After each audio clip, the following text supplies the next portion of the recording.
I was sitting here in my office chair about 20 minutes ago at my battle station. You know, I've got all of these advanced analytics that say this is the best Chiefs team of all time, and I've got the standings over here that make me sad to look at. And I was, just getting ready for the show and continuing my busy Tuesday in the way that I do. And I glanced out my window that I have here, and I saw a big ol' hawk on a tree out here, red-shouldered hawk, I believe, but this thing was a big sucker. So I took a couple pictures with my phone, and I was like, "That's pretty cool." You know what? I'm gonna go grab my camera that I have with an actual zoom lens on it. Ooh. I use it exclusively to take pictures of animals in the backyard for the most part.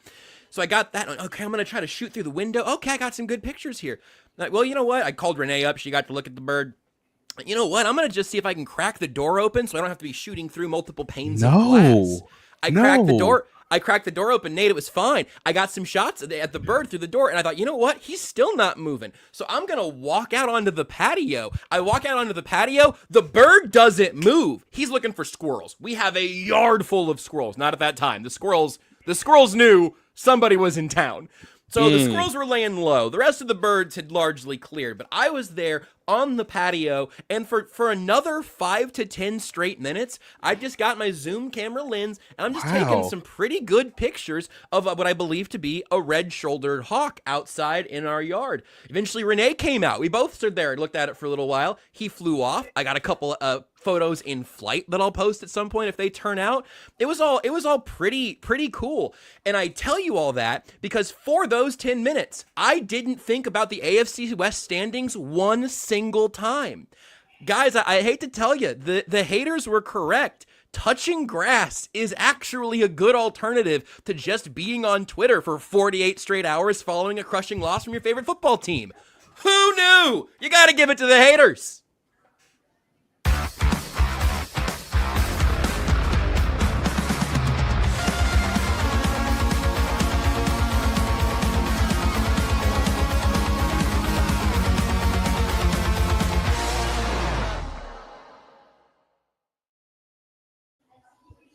Really, the best part of today's show is that Nate Taylor is back. Seth isn't, by the way, which is the second best part of today's show. But Nate's back, and we're going to talk about a game that wasn't as fun as this intro has been. Nate, it is so good to see you. I can't believe you went to Denver on Sunday. Hello, everyone. It's nice to be back. Big ups to you and Tucker for doing the Lord's work on Tuesdays and Thursdays and Mondays and Fridays. So look, it's great to be back. I did read all the comments, the last couple episodes. So thank you to everybody for their prayers, for their encouragement, the support. I did not have a vasectomy, Joseph. I did not have a vasectomy. Okay. Did you ask about a 2-for-1? Well. I feel like I've backed you into a corner to review. Yeah, no, what I have to tell Holly this. You don't have to tell us anything. Nate, you so rarely buffer when asked an incredibly personal question in a live podcast, and I saw you think at least 2 or 3 thoughts there, and I realized, oh no, we don't need this. We can just bail whenever you want. Yeah, of course. I mean, look, As Nate Dogg mentions, yes, there's still Wimbledon. We can still dream. Okay, we can still dream. Doesn't mean I might win Wimbledon, but I can always enter the tournament on a yearly basis, whether I have a vasectomy or not. Incredible. If I told Advent Health, look, I'll do you guys a read, I'll do a voiceover, I'll go on camera if we can just do this old 2-for-1, dear. No, it would. No, the people at Advent Health were great. I guess in Shawnee Mission, yeah, it was wild to not realize that. They stuck a needle in my back. They froze the cyst, the tumor. We believe the procedure went exactly according to plan. I feel pretty normal a week later. I did not feel normal on Wednesday and Thursday, just so you know. But hey, you know what? I'm a gamer. I pride myself on seeing every snap of your Kansas City Chiefs in a certain calendar year. I obviously I did it through COVID. What's a little, kidney treatment procedure gonna do? Man, I got out of that car and I had to walk from my rental car to the stadium Oh, at altitude, and I said, "Oh no, I've done it wrong. I've clearly Right. made a I've clearly made a mistake." And so, being at altitude is a real thing. Yeah. Doing it after a procedure where your abdomen's not 100%. No. What are we doing? What are we doing? Okay, I guess we're gonna play this game, and I say this with all due respect. We didn't need to see a single second of that first half because the first half highlights were there's a flag, there's a flag, there's a flag. Oh, were you trying to advance the ball? There's a flag. The referees had the biggest highlights in the first half. So I tried to do my job for you, ladies and gentlemen, and it's great to be back. And thankfully, we assume that we're not going to have like a three-peat of this, right? We're not going to have like how the West was lost in Denver on a midday in November to how the Chiefs regained composure on Christmas night to ultimately set up a 2 versus 7 rematch in mid-January in altitude. I can't go back, guys. I can't. Don't do this to me. I can't go back. So yeah, Right but now, no, I did well. I did well. I'm glad to be here. I'm glad that you made it. It's lovely to have you back. And right now, I don't know if I can speak for everybody listening, watching, voyeuring. I would take any scenario that includes the Chiefs just being a playoff team. The 7 seed going to the 2-seeded Broncos in the wild card round. That actually sounds great to me right now. And that is not where we were on Thursday. So I've already gotten to talk about this game a couple of times, but I will give you kind of my 5,280 foot view and what I think makes this so frustrating on the macro. Mm-hmm. This game did have a chance to be a total pivot point for this season. Where, hey, 5-4 is no fun, but the underlying numbers are still pretty good. We've seen highs and lows from the offense and defense, but they have Patrick Mahomes, Andy Reid, Travis Kelce. They've got Steve Spagnolo, Chris Jones, Trent McDuffie. This is a team that, if they land the first punch on the Broncos, the AFC West is right in front of them again. You said this before we started. I just said this like an hour ago. They would have been a threat to be chasing down the Broncos, and I do not think Broncos fans would have felt good about it. Say, hey, you got the Terminator chugging behind you here. You should be more afraid running away from the Chiefs than chasing them down. Yes. And now we're here on Tuesday, and the Chiefs are 500 in mid-November. The Broncos have a huge lead in the West. The Chiefs aren't going to have a tiebreaker over anybody but the Raiders. Best case scenario is that you split with the Broncos and Chargers. And they've got some good teams, some other AFC contenders down the stretch who they're going to have to beat to make the playoffs. This is the first time in a really long time where the Chiefs' playoff berth has been in legit doubt.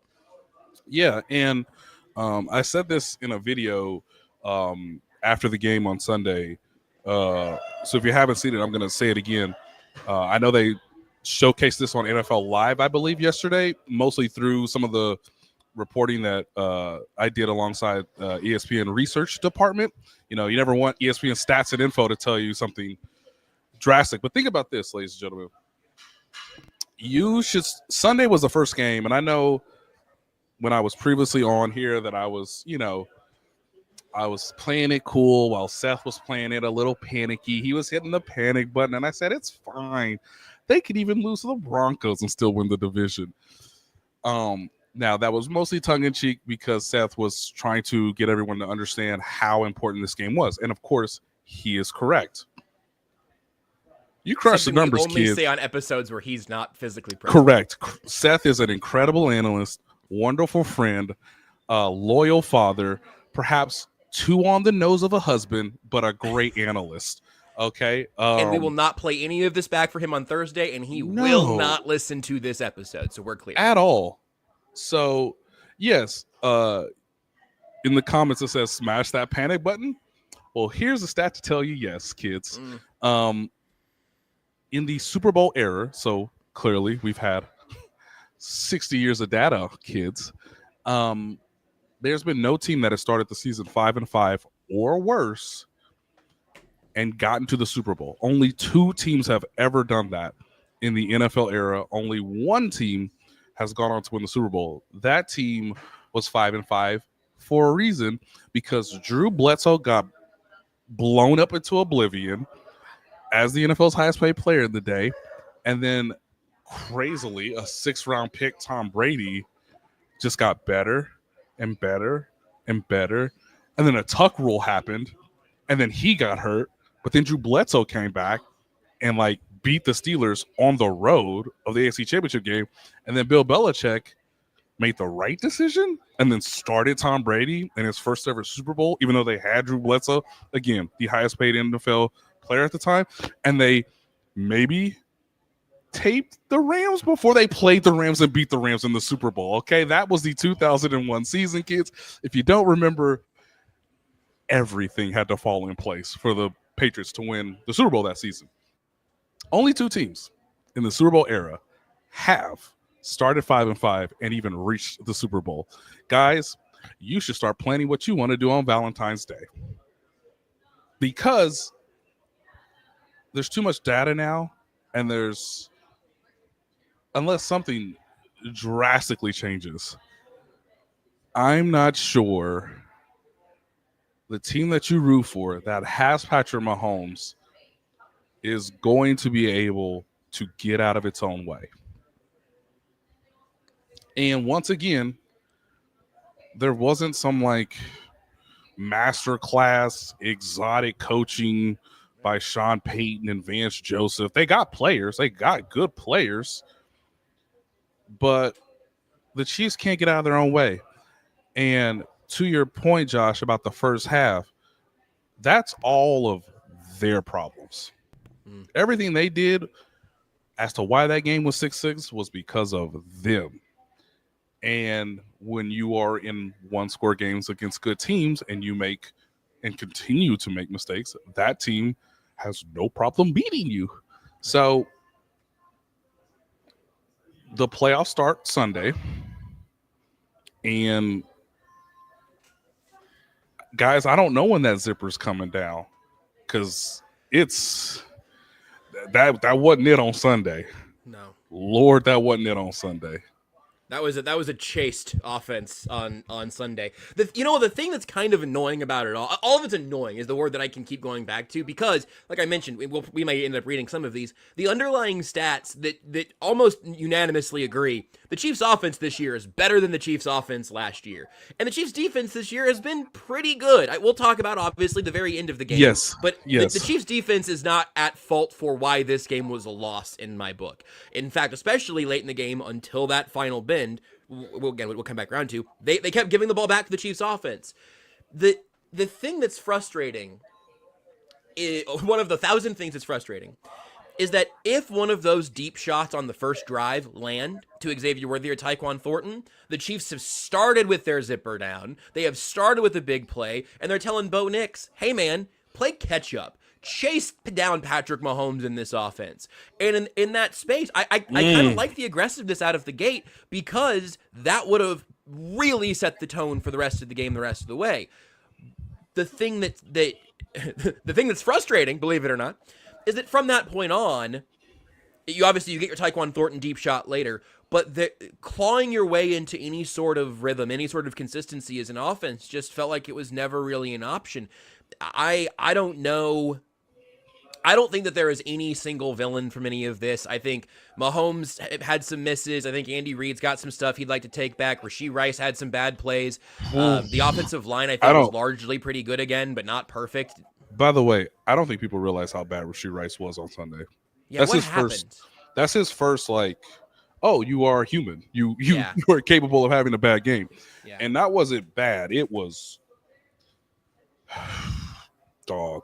It wasn't good, because even without Patrick Surtain, and I want to make this clear because I think this It's probably something Seth has looked at, um, and it's starting to become a trend that could be um, really, really concerning for the Chiefs.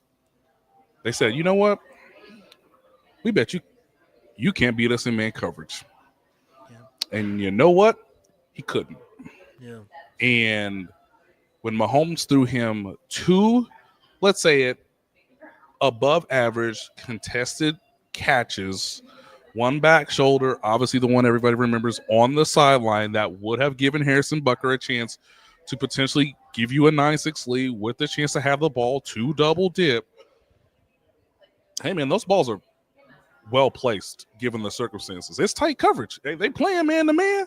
You got to catch it. And he had I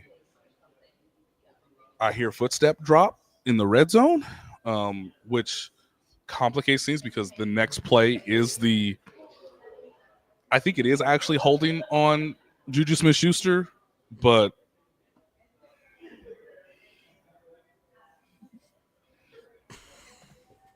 You're not writing your league office about it? Yeah. Not great. I mean, look. The biggest thing they struggle with is that they cannot concentrate for 60 minutes. I know that a lot of people have screamed over the last 2 days. I've heard it all. I've taken it in. I respect everyone's opinions and analysis because it's largely right. But I think the underlining issue to everything that you're upset about the football team that you root for, that has Patrick Mahomes, is these are professional athletes who struggle to concentrate on a consistent basis for 60 minutes, particularly in road games. And that's the heart of it. Whether you like the personnel groupings or not, whether you like the scheme or not, whether you like the strategic elements of it all, the Broncos could focus for 60 minutes. The Chiefs couldn't.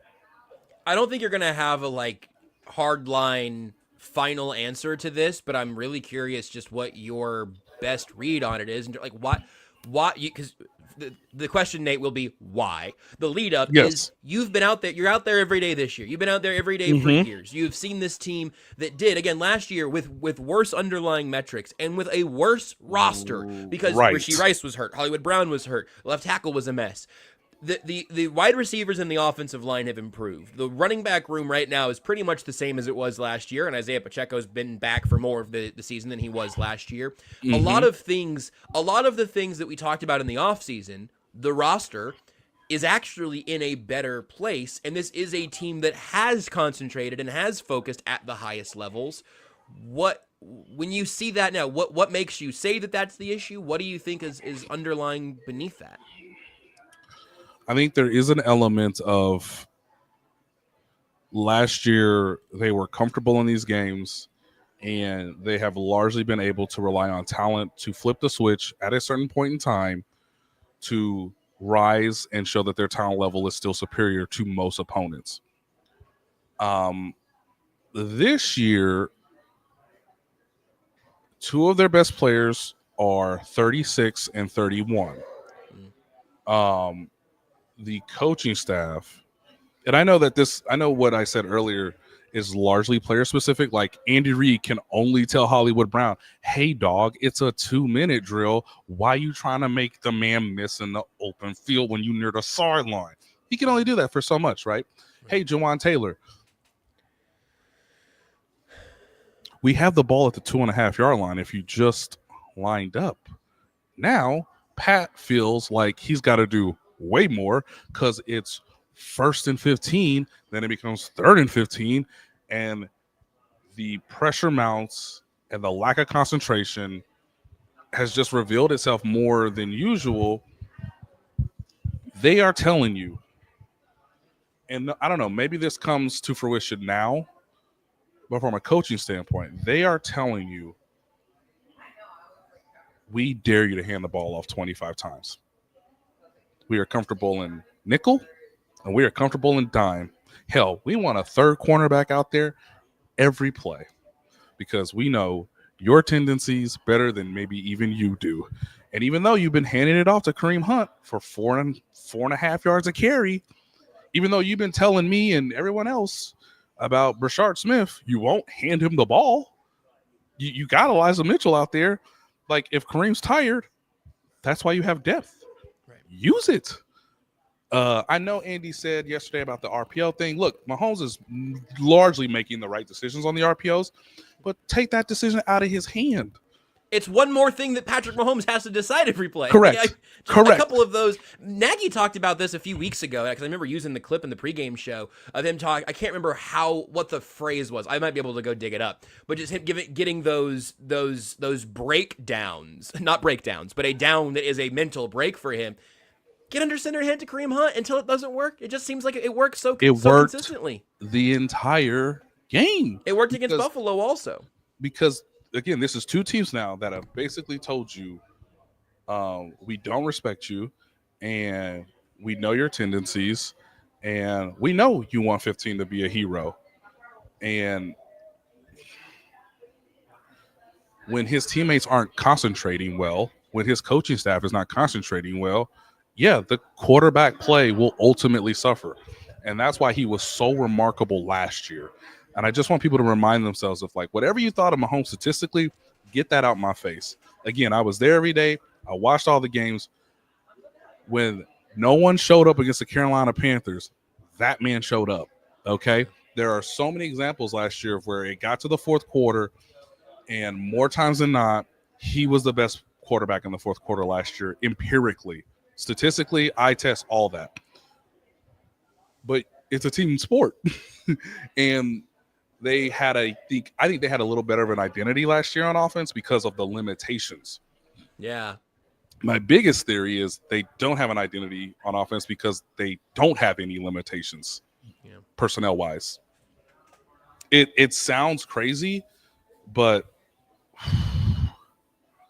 this sometimes you need an editor. And boy, do we all need an editor. Yeah, everybody needs an editor sometimes. But think about this. Hey, I hit the ball in Rashid's hands. Well, instead of it being like second and manageable, third and manageable in the red zone, we're behind the sticks against a good defense who's great in the red zone. So anytime we make a mistake in the red zone, it's kind of magnified. All right, cool, whatever. I'm going to get the ball to Brashard Smith. He's going to break some tackles. Oh, wait, that's holding. Well, it's 3rd and 15.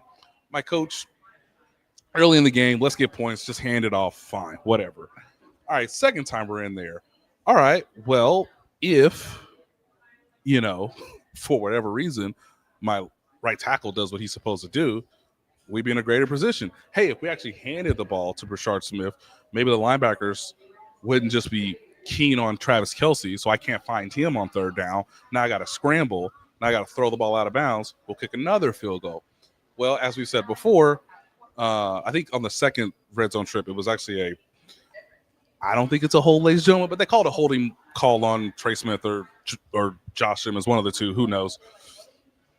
But, hey, we're behind the sticks. Obviously, we know what happens with Patrick actually scrambling out of the pocket, finding Kareem Hunt. They're at the 2-yard line. You got 4 shots to get 2 yards to get the first touchdown. Well, that is blown up because your right tackle had another illegal formation because he didn't line up correctly. Okay, fine. Then the quarterback, because all these other guys, again, that goes to Rashee Rice. That goes to, hey, what are you doing, Hollywood Brown? Hey, he threw a great ball to Travis Kelce in the middle of the field, went through his hands. So at some point, it's going to mount. It's going to compound upon itself. And then the quarterback throws the one throw he shouldn't throw. It's intercepted. And the only time they scored in the red zone, ladies and gentlemen, is because Travis Kelce broke a tackle. Like, that's how it goes, even though they moved the ball throughout the game, even though everyone is pretty in agreement that, like, they had a terrible game plan. Think about that. They have so much talent and they have so much possibilities. They could enter a game with a bad game plan and still get in the red zone 4 times against a quality opponent on the road. So if they concentrated more, they would be a better team. But in the moments where you need focus and concentration, they have lacked it this year. The optimist side of it all, like, if I'm going to sell you a little bit of hope, it's that if that ever gets solved, before the last bit of sand goes through the hourglass, they're as scary as anybody, because then all of that talent goes with some playoff game plans and some attention to detail, and Man, I don't know what happened. We got like Juwan Taylor's best month as a Chief was followed by a couple really tough Can games he for him. And I don't know can if he those can he get injuries a, are catching up or what, but can he get engaged again? Can they do right, another yeah. ceremony? I know you can renew your vows once you're married. Can you renew your engagement? You Maybe I renew don't your know. engagement? Yeah, like whatever. I mean, because he had like 3 or 4 of his best games as a Chief right after that. And, oh man, Yep. this is fantastic. Josh Simmons comes back, and again, it wasn't in a perfect game. I think he ended up getting flagged Nah, twice, and one got accepted. Whatever. He moves like it smooth butter, man. it Like was an incredible game. I'm sorry. Hey man, somebody clip this. Josh, you have so much potential. My God. thank you. Oh, you mean Nick, sorry, you meant hit. yeah, Okay, yeah, yeah. I that mean makes the sense. other No, guy. that's okay. Sorry, yeah, go ahead. He told Nick Bonito, this light work. Yeah, This is just Sunday for me. he was on the level with Nick Benito It's pretty healthily. crazy. Hey, And again, he didn't play football for the last month. I ain't been here in a month. This. You know what? Just think again. His rookie season has not been smooth Or normal or anything. Yeah. Just imagine if he gets normalcy or smoothness, or doesn't have to, rehab for half the offseason. Right, yeah, his more draft process wasn't normal. His offseason wasn't, nothing about it's been normal. The entire 2025, the entire 2025 draft class is a success because that guy is amazing. Yeah. Everybody else stinks, but he's amazing. And like that makes it more frustrating in a way, because also, and it sounds like we didn't get I don't know if we ever got the official C word on Kingsley Sumatia concussion. I think he's in the protocol. Protocol, right? So, so I don't know. I don't know how long it'll be before we find out from him. But Kingsley's been really good this year, either next to him or next to Jalen Moore. And you go, oh my goodness, they actually did. Like the offensive line, they seem to have made the right decisions. If Jalen Moore's your right tackle next year, I'm happy with that front five. Cool. If Jalen Moore's your right tackle on Sunday against the Colts, but like I don't know, I'm guessing it'll be Caliendo at guard if it's not Kingsley. But like they got the left tackle. They ended up getting the left guard, who was just almost the left tackle last year, and the offense is as frustrating as it was last year when they were doing it shorthanded. It's tough. So yeah, it's really tough. But yeah, because the quarterback played out of his mind last year, and I just think people just look at box scores and they just forget that, like, as I said on this show, guys, it was 3rd and 15 last year against the Chargers at home, and he levitated to find Xavier Worthy to win that game. Levitated. Okay, now we haven't seen levitation very much over the last month. That happens. He is also human and given grace at times. But think about this, man. Like, it's a small sample size. I get it. He's only played 6 games. He's like a top 5 left tackle already. And he don't even know what he's doing half the time. Just like, come on, man. Like, they got him on a couple blitzes where it's like, hey, if you were like that 3rd and 10 blitz at the end of the game, if you're maybe a little bit more of a veteran, seasoned guy, you might know that, like, you can do a man and a half to sort of scrape that blitzing corner. But like, he a rookie, he don't know that. He's just like, hey, you know what you're not gonna do? The man in front of me not gonna mess this play up. So if he comes off the edge, he comes off the edge. He's the furthest guy from the quarterback. Yada yada yada. We all been through the normal protections. That was actually a Kareem Hunt and Patrick Mahomes mistake, but I just love the idea that, like, he's athletic enough that he eventually will start doing those things, which will make him like a top 2, top 3 left tackle, where it's like, well, it wasn't the way it was drawn up, or it wasn't what we expected, but like, I get out here and just maul this guy. He's so good. He's so good. And again, that's what has to drive you absolute nuts, is that guy, through personal family issues, coming off an injury, I mean, played amazing, and you score 19 points. It's just, and you lose a game where the only team scored 1 touchdown. One. Like, that's what Steve Spagnolo's entire unit is supposed to do, whether you agree with it or not. Like, hey, give us a chance, keep them in the low 20s. This team is supposed to be led by the offense this year. Like, whether Christian Fulton's out there or not, which again is a unquestionable mistake, they scored 1 touchdown. 1. When they were trying to score touchdowns, they only scored one. You just what can you do? What can you do other than be like, this team is both perplexing and yet it's very simple to figure them out. They have not respected all the little things. And I know there's this great scene in the first season of The Wire. That's why Jonathan Abrams named his book about The Wire this quote, but all the pieces matter. And this team goes out there and acts like it doesn't. And it's like, no, it's the most complicated sport on God's green earth. There's 22 people out there. You're trying to throw a football that isn't round in space on time. You might want to get the details right, guys. Like, you might want to concentrate the entire 60 minutes. You might not want to just like try to coast this through. And their attention to detail is strikingly bad for as talented as they are. And I mean, scream all you want, all those little pieces matter. And the moment they realize that, maybe they'll be good again. Running out of runway, but there's still a little bit of time left.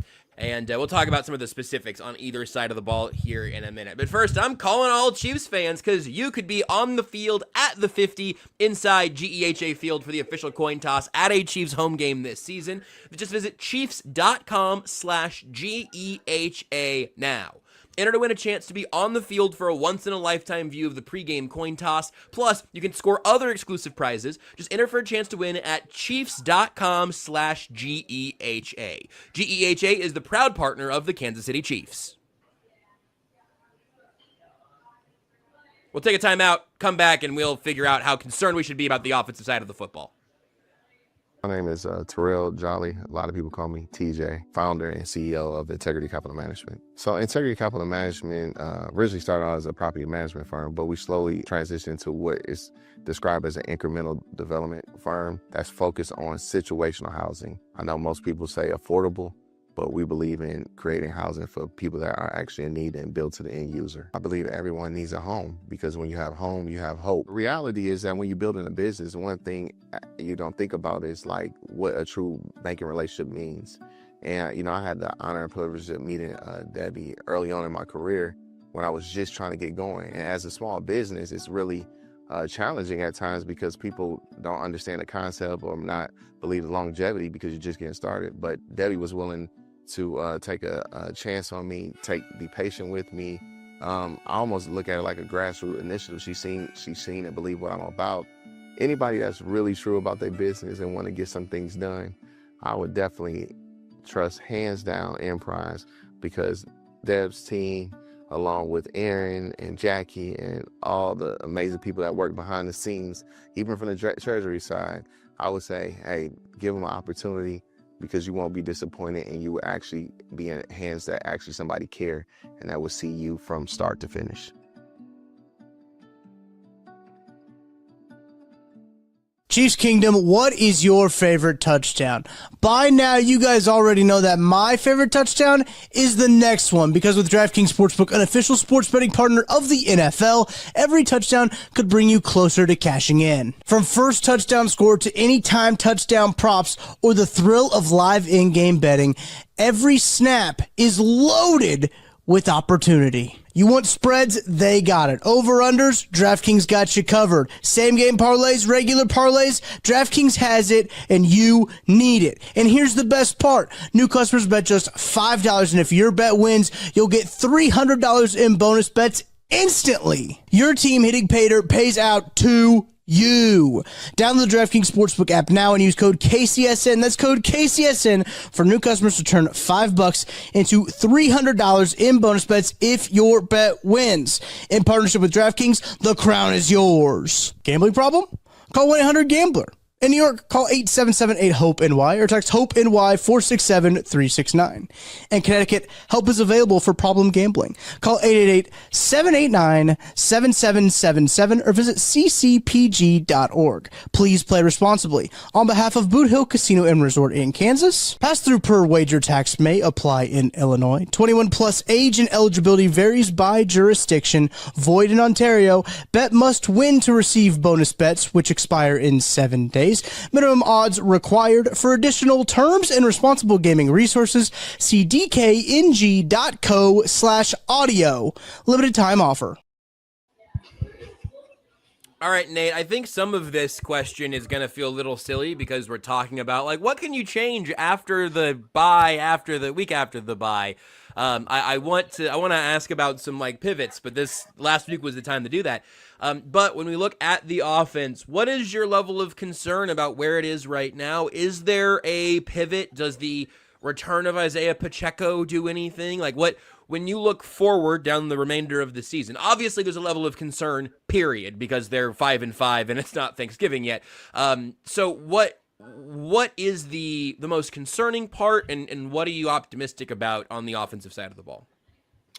Well, I'm optimistic that the offensive line can get better through the course of these next 7 games with the return of Kingsley Suamataia, whether that is the potential for him to return against the Colts or it's the following week. And again, it's a short week, ladies and gentlemen, because that's Thanksgiving Day against the Cowboys. So that might play a role in it, because the NFL has gotten to a place now where if you have a concussion, it's very unlikely for you to play the following week. But you usually need to go through the concussion steps, and I don't know how that changes with a Thursday night game sort of attached on the other side. So CJ Stroud just basically got ruled out today with that math, right? Yep, exactly. So what I can take from the offense is when Isaiah Pacheco comes back, the Chiefs will theoretically have 2 running backs that they trust, because what they have shown us is they do not trust to give the ball to Brashard Smith with any real sense of regularity. So he's still sort of this sort of gadget 2-trick pony in the offense. That's fine. He can still be a useful player in that role, but you're not going to expand it with your playoff hopes on the line. Ladies and gentlemen, the answer is simple, and it's really painful for Andy Reid and Matt Nagy. And I want to go on a little bit of a side note, because this is some reporting I can give you, Josh, with my own eyes, because somebody chose to get on a plane yesterday or Saturday and cover this game in person. Win or lose, I think Matt Nagy takes things into consideration pretty well based on getting to know him. Obviously, he doesn't give like quotes or anything after the game, but he's around, He likes to have a presence in the locker room. He likes to chat with guys after the game in the locker room. We all kind of understand his demeanor.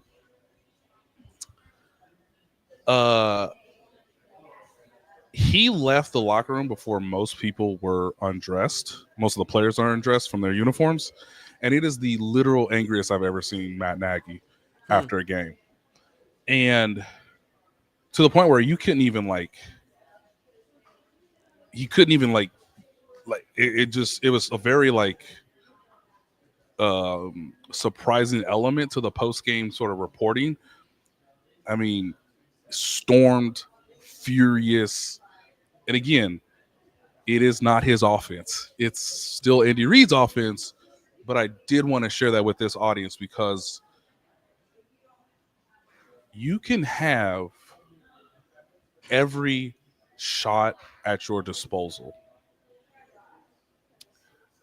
And I hope people are ready, and I hope they've missed this. Because come on, be honest, you missed it. You know where I'm going. Kids, I love Carlos Alcaraz because he has every tennis shot at his disposal. Okay? He can do marvelous things.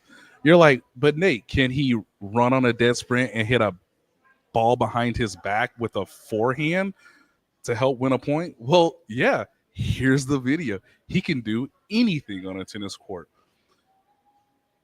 I'm not the first person to say this about Carlos Alcaraz, but sometimes his shot selection at times can leave a lot to be desired because the game says hit a forehand. Just you don't have to make it special. You don't have to make it tricky. You don't have to do the underhand drop shot. You don't have to do the forehand drop shot. You don't have to do all these crazy things with the way you hold the racket. Like just hit a forehand. We're in a baseline rally. Hit a baseline rally ball. Sometimes Carlos is like, but what's the fun in that? You didn't pay money to see me hit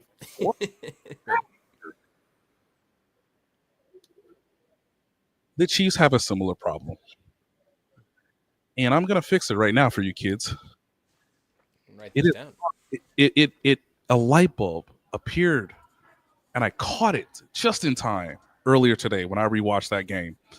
He is the drop shot god. He is incredible when it comes to drop shots. 2 tight ends, 2 receivers, 1 running back. That's it, kids. That's it. You know what? Sometimes we say it's simple because it is simple, because it's tried and true, because it works, because it has principles attached to it, and it simplifies the game for both you, your coach, yourself, the audience. Hey, man, hit a forehand to the open court. Where's the other guy at? Is he not over there? Hit it where he ain't. You know? The Chiefs need to stop it with this. They really do need to stop it with the, shotgun. Have Kareem as the receiver position. Let's have... It was Rashee Rice in the backfield. Kareem Hunt was out wide, and they had 3 tight ends, I think. Yeah.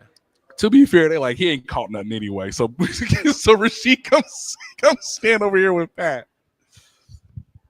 But it dawns on me I'm open to them handing the ball to Rashee Rice more. By the way, if that's the solution, do it. I'm do it. You're going to play Xavier Worthy in the backfield some and do some of that Rashard Smith. I'm open. Hey, here are the new rules. When you get to the 15-yard line and in, you can do any kind of crazy stuff you want, Andy. All right? When you get in that red zone, when you get in that plus 15 area, shits and giggles, pull your zipper down. I want to see your dick. Okay? Now, look. Outside of that, you put 2 tight ends on the field. You got 2 good tight ends. And now it forces teams to play the run like an actual professional football team. And under center is where you are most explosive at running the ball in terms of being efficient, on time, creating an advantage on short yardage situations. You have the best short yardage running back. You know Pacheco's coming back.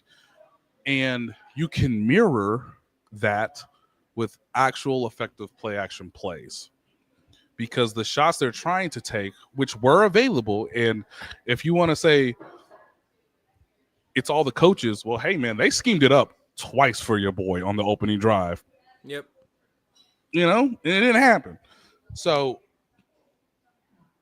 them getting 3 linebackers on the field will do them a world of favors, because you still have Travis Kelce, who can always beat that third linebacker. Right. And I think having 2 tight ends, if you just played a purely 12 personnel style of football, it would take less pressure off Xavier Worthy, who we know is playing through injuries. It would simplify things for Rashee Rice, because he too would also be running the routes largely against a third linebacker or a third safety if teams want to get a little funky with it on the personnel groupings. You could actually do rollouts. I'm not sure how many times the Chiefs would do bootlegs, but that could be a part of your offense, or you can move the quarterback out of the pocket if you do experience some pressure. You can yes, Nate Dogg, I know. Can we run mesh, or is that banned after Brazil? You can run mesh at a 12 personnel because you still got Travis Kelce. Right. Tyquan Thornton could come on the field, and it won't be like he's going deep. Right. Oh, he's on the field. Guess where he going? Like he's the best in football at doing the thing that's on the back of his jersey where it just says "I'm going deep," and then he does it anyway. Yes, he does anyway, and he still gets behind you. I love him. Yeah, thank you, Ed. Please no more shotgun runs. This is my point. That second two into Kareem Hunt in the red. Yeah, if you just so sad.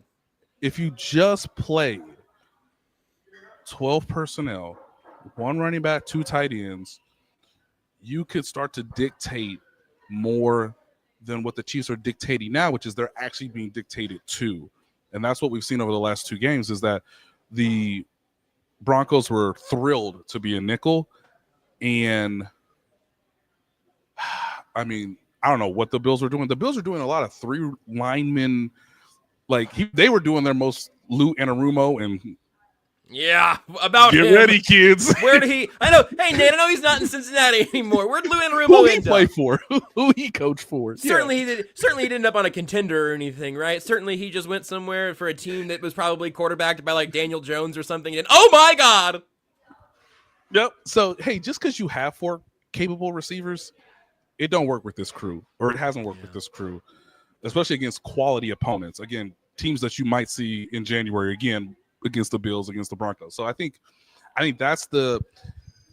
If I had a chance to present in the coaching staff room, which I do not, I would say run 12 personnel till the cows come home or till the game script gets out of hand. Yes, we can still do shotgun from time to time, but that is not the baseline of our offense anymore. Because when you guys didn't have 4 wide receivers last year, you were still successful out of 12 personnel. You still got the quarterback to be within rhythm, and you largely did it because you didn't have a left tackle. Now you do. That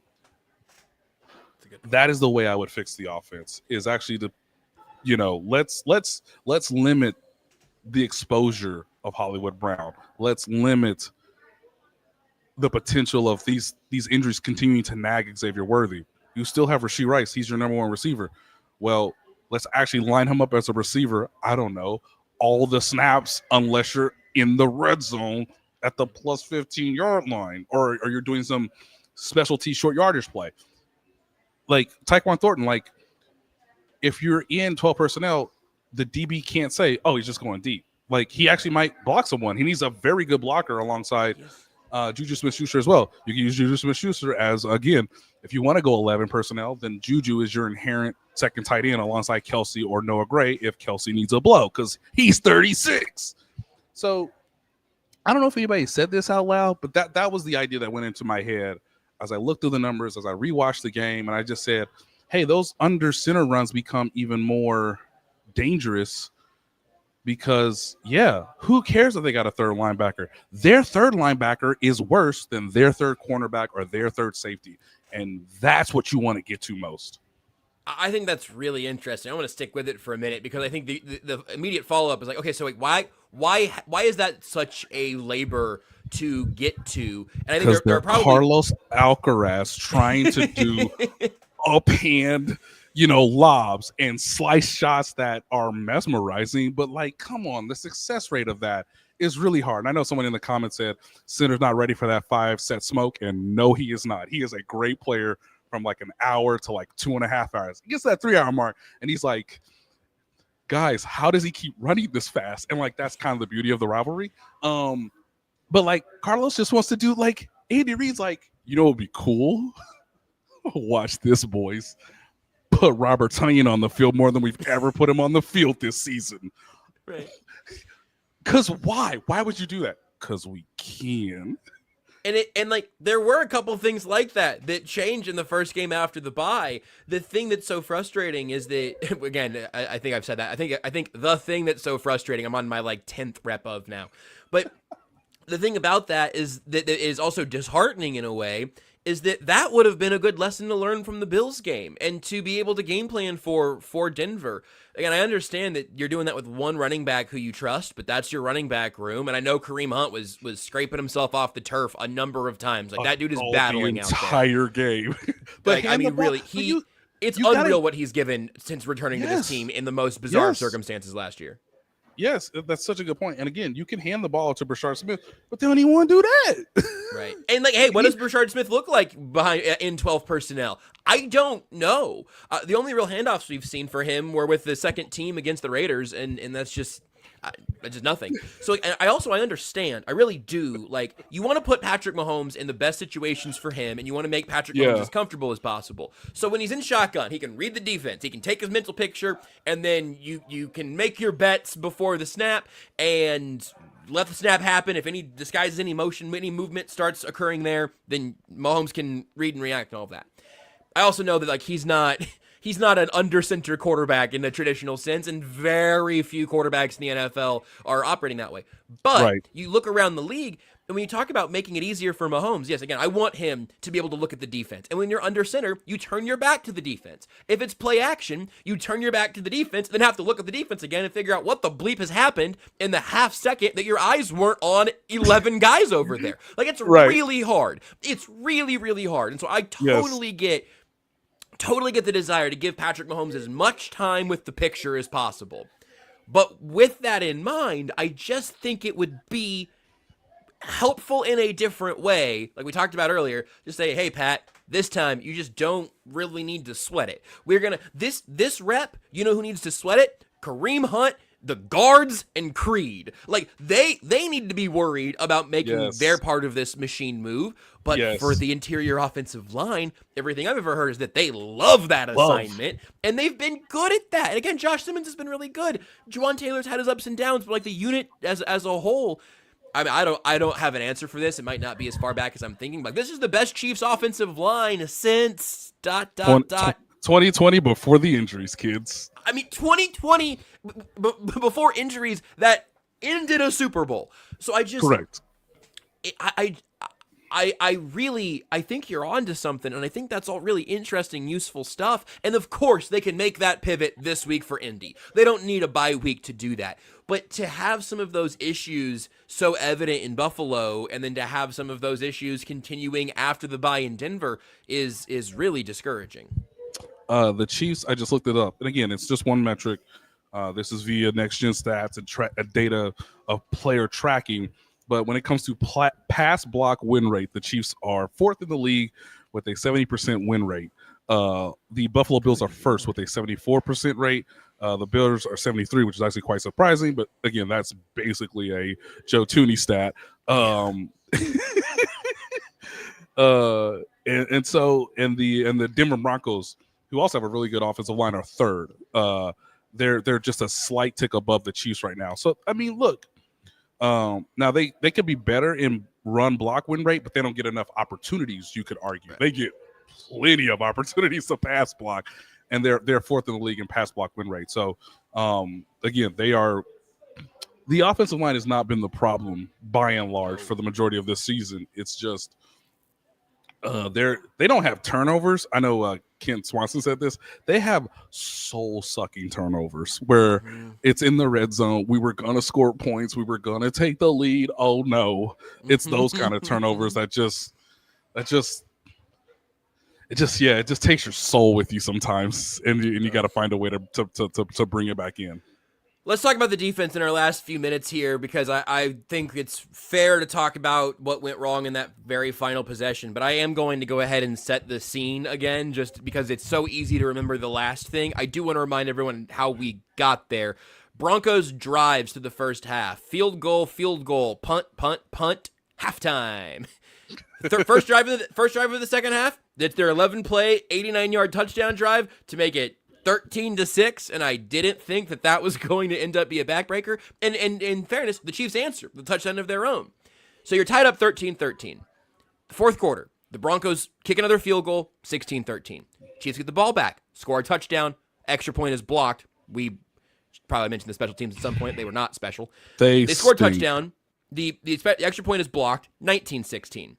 Okay, the Broncos now have the football with 10 minutes left in the fourth quarter, trailing by 3. And that's a tough spot for a defense to be in, especially when the special teams have been bad and field position in the NFL in 2025 is easier to pick up than ever because of all the kickoff rules and everything. Well, the Chiefs defense answers with the Broncos 10 minutes left, starting from the 28. 3 plays, 3 yards, punting it right back. So the Chiefs offense has the ball now, up 3, 8 minutes. 3 and out, give it right back. Okay, defense, can you do that again? Well, the answer was kind of. They did it again because they only gave up 19 yards, but that was enough to get into field goal range on 6 plays. The Broncos kick the field goal and tie it up. Well, here's the deal. I think you already alluded to this earlier too. Here's the deal the Chiefs have been signing up for since Patrick Mahomes got here. Defense, can you give us the ball back in a 1-score game? Great if it's tied, better if we're winning, but can you give us the ball back trailing by 7 or fewer so our offense has a chance with 4 minutes to do its thing and make this game work? The defense gives the ball back to the Chiefs offense with 4 minutes left. The Chiefs lose 11 yards and punt. And then after that, it's a field goal drive that ends the game. Third and 15 and rushing 3 and having Chanel spy on third and 15 Brutal. is weird. It's not very Spagsy. It's not how they started the game. They were much more aggressive out of the gate. That seemed good. The pass rush, Chris Jones was all over the place. George Karlaftis was having a good game. That was earlier on in the game. At the very, very end, the Chiefs couldn't hold up on that last opportunity, but I cannot, for myself, I cannot make the last thing the biggest thing. And I think by the fact that we've spent probably about 50 of these last 55 minutes talking about the offense, I think we're on the right side here. But it's honestly, it's so frustrating for a really nice day of defense. Not perfect, but a good day of defense to be wasted in the way that it was, and it ends in a walk-off field goal that makes it look like it was your fault. So, my question for Steve Spagnolo, and it's a bit odd to ask this question when we are so close to, quote unquote, real football with Thanksgiving around the corner. So glad these have all been exhibition games. Imagine how stressed I'd be if they counted. Well, they're only 5-5. Yeah, None of these, they're none of 5 those and 8 games- in the preseason. In my book, None of those games matter. But the thing I would ask Steve Spagnolo is, do you know who your best 13 players are? Wow, good question. No, I mean, Because it doesn't seem because like the evidence- not on Sunday. Because the evidence doesn't appear so. And when I say, okay, Nate, why did you say best 13, not best 11? Well, that's tied to the personnel groupings, right? Who is your nickel cornerback, i.e. third cornerback? And, if you're going to use dime, who is your third safety, right? Who is that rotational safety? So really in Spags' system, as we've come to know it, you really need 13 capable players on a given down. Do he know who those 13 players are? Because I don't think he does. And them experimenting this late in the season does go against everything I've said about taking the Steve Spagnolo, 300 level class, where again, 100 level is shits and giggles. We just trying stuff. None of this matters. We're kind of at the 201 level of the season where it's like, hey, now I know what my players can do. Now we're going to work on it. And then 300 level is we're going to make Tua hate being out here in the playoffs, right? Or we're going to make Lamar Jackson hate being under pressure in the second quarter or the second half, of an AFC Championship game. Or we're going to make Josh Allen thinks he wants to be the hero. He does not want to be the hero in the fourth quarter of an AFC Championship game because we exist. So you can't get to the 200 level of the Steve Spagnolo course if you don't know who your best 13 players are. What? Okay, so again, y'all said y'all wanted to develop Noah Williams. You have stagnated his development on 2 different occasions now. Okay, I guess you tried it with Christian Fulton. You can't try that no more. Okay, like the evidence was not there. They put Jamari Connor, I thought, in some strange situations. As Seth says, he should never be the nickel cornerback. They still kind of do it based on formation of what the other team presents. Obviously, I think you've probably talked about it a little bit, Josh, but hey, if it's 3rd and 15 and they know what you're calling, then we'll again, yes, what about Jaden Hicks? What like this? I'm going to throw some numbers here because you've mentioned a bunch of the names. The numbers corresponding are baffling, and that this is as someone myself who has learned the Steve Spagnolo experience enough to expect, sometimes the rookie's going to play 4 snaps like he did in Jacksonville, right? Noah Williams played 4 snaps in that game, and then it was 21-24. It's like, okay, here we go again. Washington, 8 snaps. 2 weeks ago in Buffalo, and this was the logic here was more Trent McDuffie in the slot to deal with Shakir, so I understand this. In Buffalo 2 weeks ago, Noah Williams played a season-high 44 snaps. That's 66%. That's 2/3. That's almost double his season high, with the Raiders game being the one that was a little more than half. He played 24 in that game. 44 snaps for Noah Williams against Buffalo. 0 on Sunday against the Denver Broncos. We talked a lot about Jaden Hicks this offseason. 13 snaps against the Broncos, and I'm not saying that's a Spags miss. I'm just saying, I don't know. I'm noting the Jaden Hicks thing. That's probably an off-season film review. I don't know.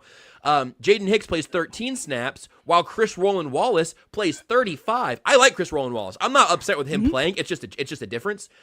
He plays 56% of the snaps, 35 total snaps. That's his season high by a pretty healthy margin. He played 30 in week 3. So again, he's like in the rotation.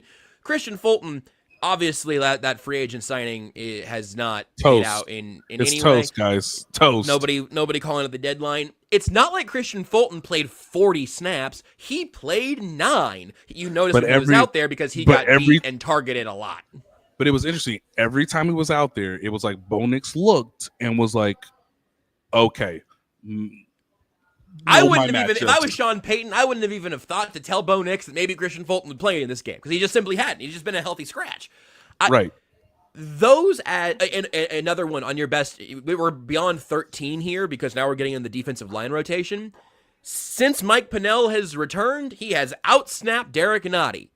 He did it again against Denver. It's close, but like when you're talking about the rotational pieces, Jerry Tillery and Mike Pennell played 19 snaps apiece. Nottie plays 14. I don't know. I don't know what the answer is to that best 13 question. And I thought maybe if everything went a certain way, it might include Mike Dana rushing from the interior. It's hard watching a good NFL player not be good anymore. Yeah. And it's pretty evident that NFL careers are short. And it's just like, man, I remember when Mike Dana used to give you a snap or two a game, and now he's just out there. Charles Omenihu showed some flashes in the first half, but he couldn't produce when it was time to rush after the quarterback. Again, Chris Jones, God bless him. I know some people are upset on that 3rd and 15. I want people to watch that clip. Really watch it. The Broncos account 3 offensive linemen to Chris Jones to start the snap. No one's beating a triple team, guys. What? And then one of the linemen peel off and do their traditional thing. But when the play starts on 3rd and 15, because you're not blitzing. Well, that offensive lineman and 2 of his friends can just account for this dude. While George Karlaftis, unfortunately, is getting hemmed up, and Charles Omenihu tries to use a speed rush, and that doesn't work either. So Charles Omenihu didn't win with speed. George Karlaftis didn't win with power. Thankfully, Leo Chenal is there in case Bo Nix scrambles, and I understand that because that's the lesson you did learn from the Trevor Lawrence game in Jacksonville.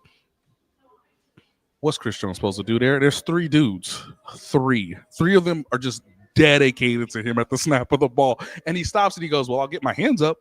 But, come on. If they know we're dropping into coverage and they block me, what other counter do we have unless the coverage is absolutely perfect? And that's why if you don't know who your best 11 are, if you don't know who your best 13 is, where are those blitzes coming from?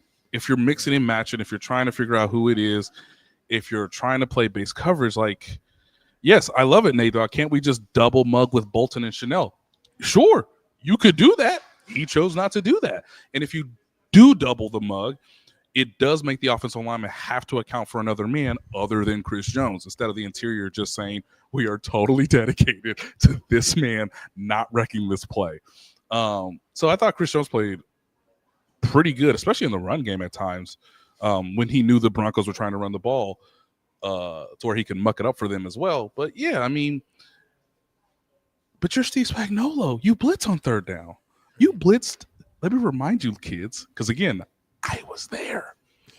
You, sir, blitzed when everyone in the country said he ain't blitzing. Come on, and I ain't gonna never forget this play. 3rd and 27 against Joe Burrow. He's not gonna blitz. Oh my God, he engaged 8. And Joe Burrow said, well, Jamar Chase 1-on-1, yes, please. He just threw it out there. Come on. You're Steve Spagnolo. Blitz this man into oblivion. He's a 2nd-year quarterback. I don't care about the numbers. I know Next Gen Stats said Bo Nix was pretty good about the blitz. That was 5-man pressures. That really wasn't all-out pressures. Go get the ball out of his hands. before he gets on time. Because once he got on time, I was just again, David, I know you're saying the Chief Frank Lasson this year in blitz pressure rate. He don't know who his best 13 guys are. So if you're not teaching those best 13 guys, you don't have the right blitzes for those 13 guys. And if you don't know the down and distance and the situational stuff, it gets really tricky because is Christian Roland Wallace in the game? Is Jaden Hicks in the game? Is Christian Fulton in the game? Is Noah Williams in the game? No. I mean, like, come on. Who are my guys? I can answer the last one just because the answer is no. Right. The answer on Sunday was the other guys maybe. Officially no. Yeah. I just think that's the beauty of it all is that you're Steve Spagnolo, man. Go get him. Like, I don't care. Like, sometimes the numbers are a bit deceiving. Now, one of the reasons some of those blitzes didn't work too is because the Broncos, guess what, kids, had tight ends on the field. Extra pass blocker. Just saying. Had a running back and a tight end and could also pass protect and still get the ball out on time to a receiver. Wow. I mean, these are the mysteries we're here to unravel for you, and we've done it again, Nate. I'll tell you that. At least we can say we have done our 60+ minutes here today, and I'm really interested to talk to you about the Colts on Thursday. I don't know if I'll have Seth back or not, and I'm sure there'll be some amount of looking back on this game and everything, but every one of these things matters in a pretty major way right now, and we're going to be scoreboard watching regardless. But hey, if the Chiefs just run the table, then we'll be in a very good mood the rest of the way. If things go awry against the Colts this week, I don't know. We'll cross that bridge when we get there. We can scoreboard watch, but I'm not schedule watching yet. Right, I don't want to be in that. No, headspace. we don't want to do that. I will say this too. This is a good thought. Right before we get to the end here, I know who's a PASLUW Pazlu, who's had their name screwed up by okay. Aww, I'm sorry, Pazlu. No, everybody has. Everybody's names now are the username thing. We don't know why. Stupid. Okay. Pazlu says, I'm okay with the down 4 rush, not the rushers. I'm sorry, Pazlu. You can't change those rushers. Those the best he got. Yeah. What he can change is who in the hell is in the secondary. Yeah.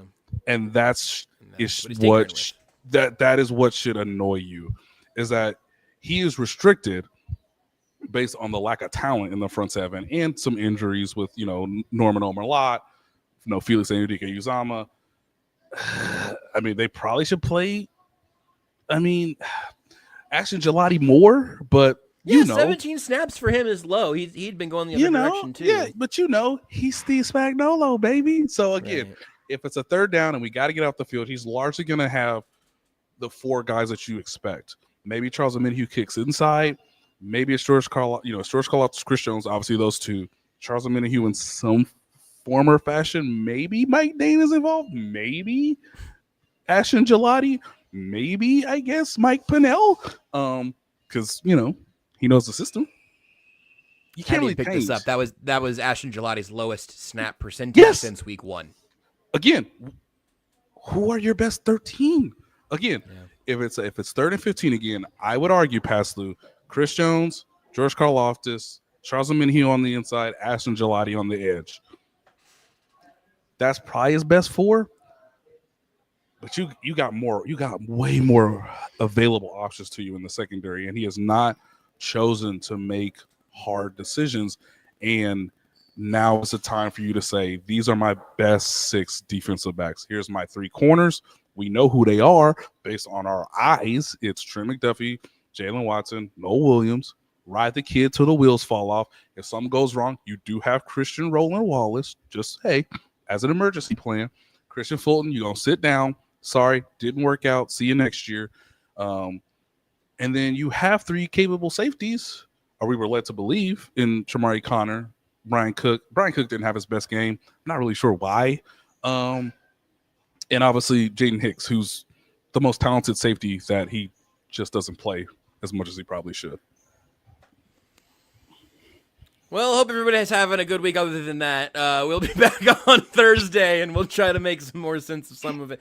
I truly am holding in my head like all of these little details that are so frustrating, and also the genuine belief that if this is the 7 seed and they just like have a good couple of weeks going into the playoffs, that I would love to pick against the Broncos in Denver in a little 2-7 matchup. But I can't be calling that shot because I need the Chiefs to get there first. So we'll keep our eyes on whatever happens the rest of the way. Win, lose, or God, can you imagine a draw? Please don't do that. I can't. That's the only thing this. Don't put that on the bingo card. But we'll be back to talk more about it on Thursday. With that being said, Nate, you can go ahead and get us out of here. It was a rough day for me, Josh. It was real rough. You know, I went back to work. It was a Sunday. I was in the altitudes. You know, that was a long walk from the rental car, dog. I cannot tell you guys how long of a walk that was. I just said, ooh, I ain't got it no more. I really am cooked. Yeah, man. You look, man, I could he have simplified things? Sure. You know, was he on the road in a hostile environment? You betcha. You know, did he really need to win on Sunday? Did he really need to win? No, he didn't really need to win. It would have been nice though if Carlos Alcaraz had just beat Yannick Sinner one more time this year. Shows that I'm going to. It would have been really nice, man.